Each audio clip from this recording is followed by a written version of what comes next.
audioescuelasabática.com. Martes 7 de julio. Las vidas transformadas marcan la diferencia.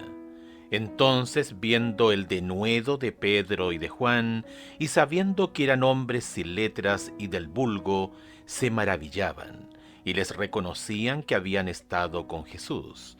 Hechos capítulo 4, verso 13.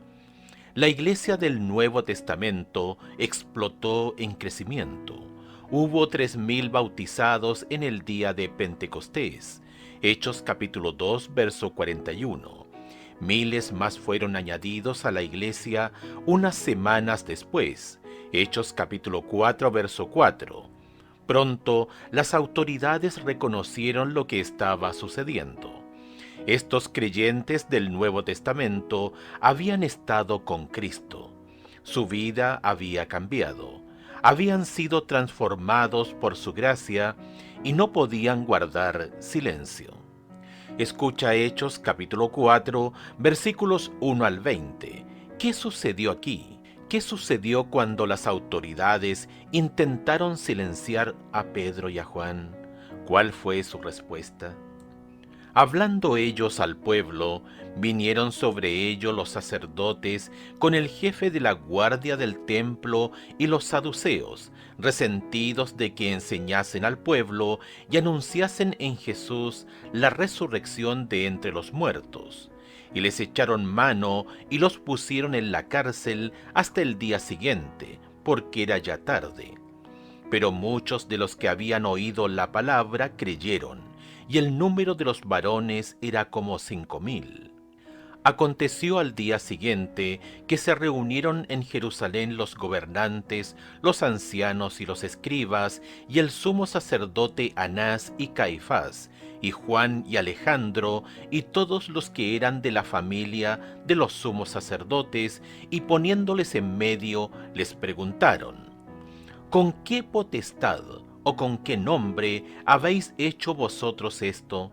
Entonces Pedro, lleno del Espíritu Santo, les dijo: gobernantes del pueblo y ancianos de Israel, puesto que hoy se nos interroga acerca del beneficio hecho a un hombre enfermo, de qué manera éste haya sido sanado, sea notorio a todos vosotros y a todo el pueblo de Israel que en el nombre de Jesucristo de Nazaret, a quien vosotros crucificasteis y a quien Dios resucitó de los muertos, por él este hombre está en vuestra presencia sano.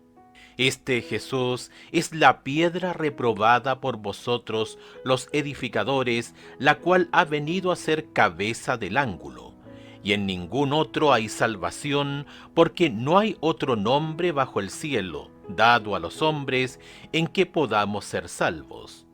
Entonces, viendo el denuedo de Pedro y de Juan, y sabiendo que eran hombres sin letras y del vulgo, se maravillaban, y les reconocían que habían estado con Jesús.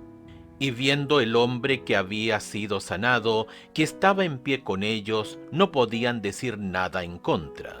Entonces les ordenaron que saliesen del concilio y conferenciaban entre sí, diciendo: ¿qué haremos con estos hombres? Porque de cierto señal manifiesta ha sido hecha por ellos, notoria a todos los que moran en Jerusalén, y no lo podemos negar. Sin embargo, para que no se divulgue más entre el pueblo, amenacémosles para que no hablen de aquí en adelante a hombre alguno de este nombre. Y llamándoles les intimidaron que en ninguna manera hablasen ni enseñasen en el nombre de Jesús. Mas Pedro y Juan respondieron diciéndoles: juzgad si es justo delante de Dios obedecer a vosotros antes que a Dios, porque no podemos dejar de decir lo que hemos visto y oído. Estos creyentes eran nuevos en Cristo y tenían que contar su historia.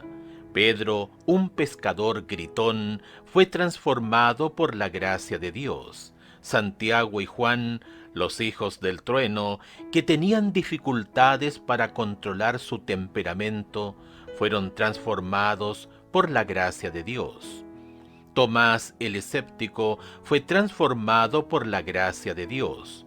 Los discípulos y los miembros de la iglesia primitiva tenían sus propias historias que contar y no podían guardar silencio.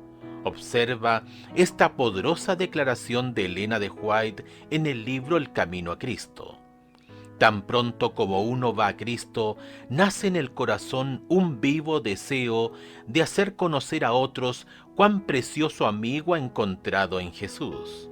La verdad salvadora y santificadora no puede permanecer encerrada en el corazón. Camino a Cristo, página 66. Observa también lo que dijeron los líderes religiosos en el versículo 16. Ellos reconocieron abiertamente la realidad del milagro que se había realizado. El hombre sanado estaba de pie justo allí, delante de ellos. Incluso con todo esto, se negaron a cambiar su actitud. Y sin embargo, a pesar de este desafío abierto, Pedro y Juan no retrocedieron en su testificación. ¿Qué relación hay entre conocer a Cristo y compartirlo? ¿Por qué conocer a Cristo personalmente es tan esencial para que podamos ser testigos de Él?